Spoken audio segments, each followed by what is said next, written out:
In our last video, we had a look at these fundamental probability rules. So the probability that an event will occur, the addition rule. For independent events, we have to prove that A and B, or the probability of A and B, is equal to the two probabilities multiplied by each other. Or if we are told that events are independent, then we can assume this to be true. And for mutually exclusive events, there's no intersection, so we can ignore this second part of the addition rule, or at least the last part of the addition rule, and we can simply say probability of A or B is equal to the two probabilities added together. In this video, we're going to take that knowledge and we're going to combine it in some very practical ways. So we're going to look at probability trees and Venn diagrams. And we're going to be able to do them like we've done in the past, but now do them and possibly even apply some of this new knowledge. So let's look at some examples. A bag contains 14 green marbles and 6 red marbles.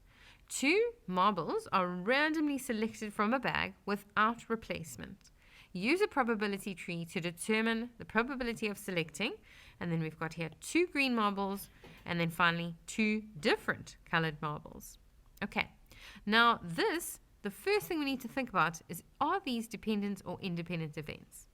But the minute that you see these words here, without replacement, it means that what happens in your first draw has an impact on the number of marbles left in the bag.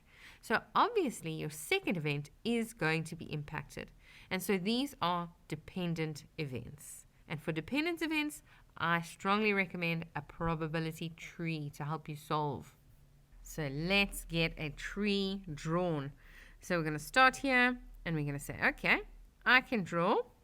My options here are red marbles and green marbles. Okay, so green marble or a red marble. And that's choice number 1. And then from there, I can either again draw a green marble or a red marble. And the same thing here, either green or red. Okay, and once I do that, I can then start to write the probability down along the branches. Okay, so the bag contains, at the first draw, 14 and 6, so 20 marbles in total. But here on my first branch, 14 are green out of the 20, and 6 are red out of the 20. Now I need to think carefully for the second part. If I've chosen a green marble, that means that only 13 remain. But in the bag, because one marble has not been replaced, this second set of branches is going to be out of 19. Okay, and now I just need to think clearly. So I've chosen one green, which means 13 green marbles remain here, and still all 6 red marbles would be in place. Okay, whereas in the second branch, 6 red marbles, I've chosen one of them, leaving only 5 for my second choice, and all 14 green marbles are still there. Okay, and then it's good practice to write down the outcomes. So you follow your branch, green and green, and you write down those outcomes. Then you follow your branch, green and red, and you write down those outcomes. And you do the same thing, red, green, and red, red. Okay, because that helps us to then answer the questions that come. So what's the probability of 2 green marbles? So for A, probability 2 green. All right. We can then follow the branch that is true. So this 14 out of 20 multiplied by 13 out of 19. And that gives us a probability of 91 over 190. If we look at the second question, 2 different colored marbles.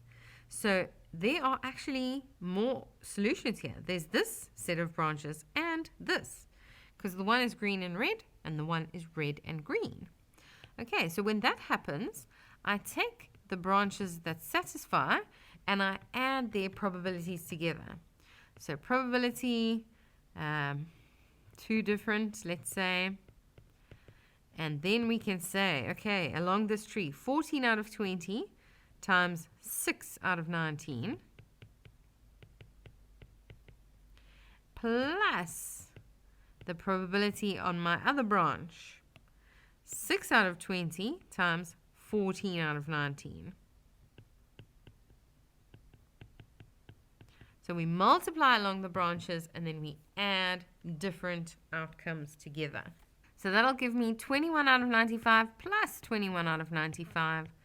And I can add those together.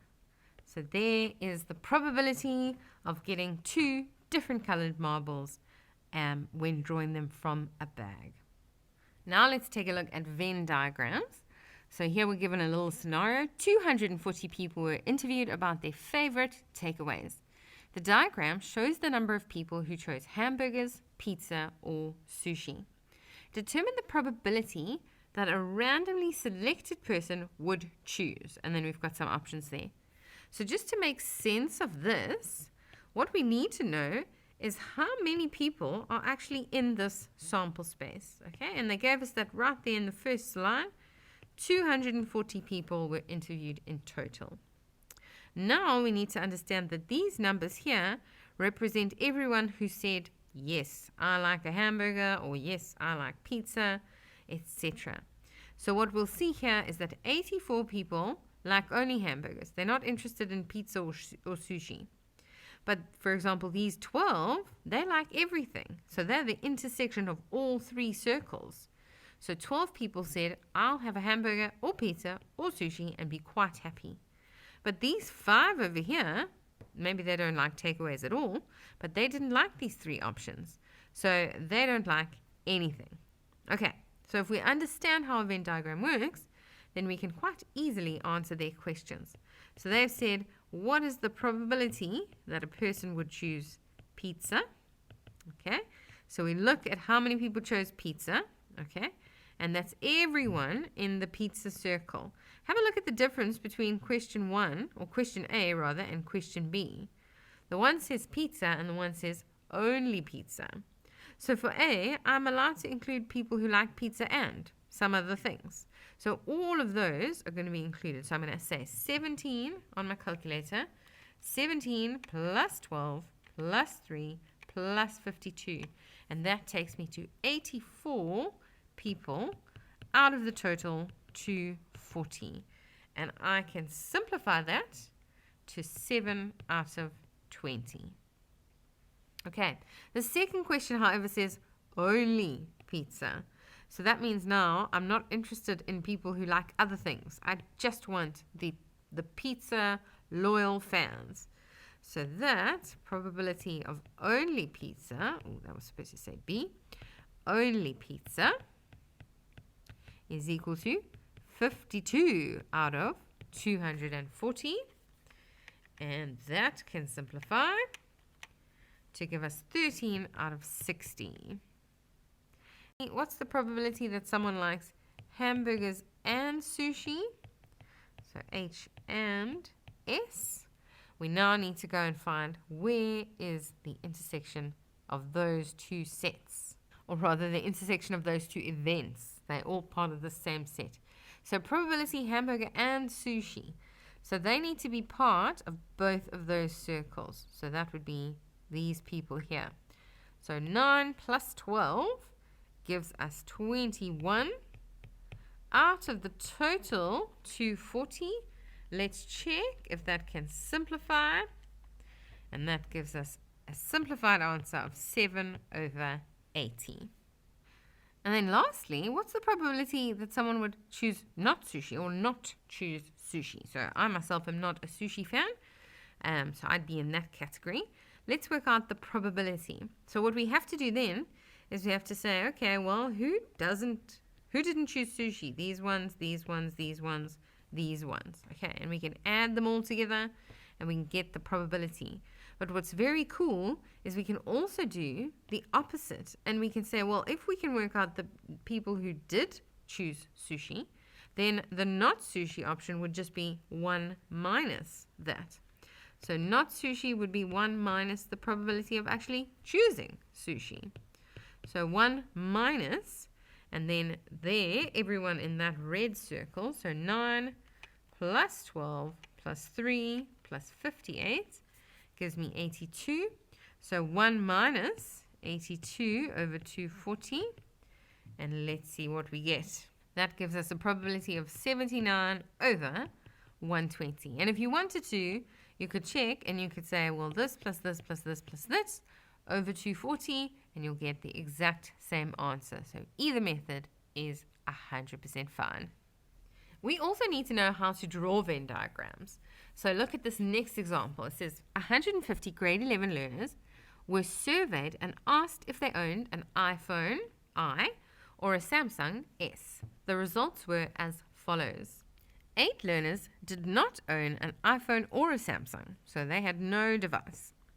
2 learners owned both an iPhone and a Samsung. 48 learners owned a Samsung, and X learners owned an iPhone.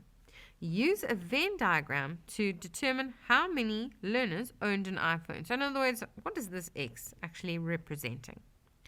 Okay, so the first thing we do when we need to draw up a Venn diagram is we have a look at how many events we are representing. Okay, so we've got iPhone and we've got Samsung, so we need to have 2 circles in our Venn diagram.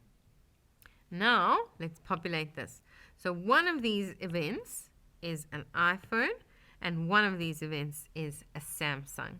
Okay, and then what I do, number of learners in the sample space, 150. What I do is I try to start here and fill in the intersection, because that's usually the easiest one to do. So let's see who owned both. Okay, there they tell us 2 learners owned both an iPhone and a Samsung. So tick, those 2 learners are accounted for. The 8 learners who didn't own either device, they're also easy to account for because they don't belong in either of those events. So they're outside of the circles. Then we know that 48 learners owned a Samsung. So that means in total, my Samsung circle must add up to 48. So if 2 of them are already representing there, then that leaves only 46 who only have Samsungs. Okay, and then X learners owned an iPhone, and this is where we need to be very vigilant, because we might be tempted to say X belongs here in this space, but in actual fact, this whole iPhone circle has to add up to X. And so this missing portion here is X minus 2. Don't forget about the 2 that are already there. And now that my Venn diagram is drawn, I can use it to calculate this value of X. How many learners owned an iPhone? Okay, and I can do that because I know how many learners are in my sample space, 150.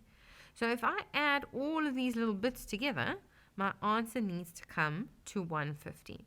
So I'm going to say X minus 2 plus 2 plus 46 plus 8 must equal to 150. Okay, and then it's a very simple equation to solve.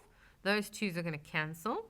So I have on the left-hand side, X plus 46 plus 8 is 54 equals 150. And then we'll take the 54 over. 150 minus 54 leaves us with 96. And so therefore, 96 learners owned an iPhone. Okay, and I know you might be tempted to say, shouldn't we say it's actually only 94 because it was X minus 2? But read the question carefully. They wanted to know who owned an iPhone. And so it's everyone who fits into these or that bluish turquoise circle. So we know 94 are sitting here, but 2 are sitting there. And so in total, 94 plus 2, it's the 96 people who owned an iPhone.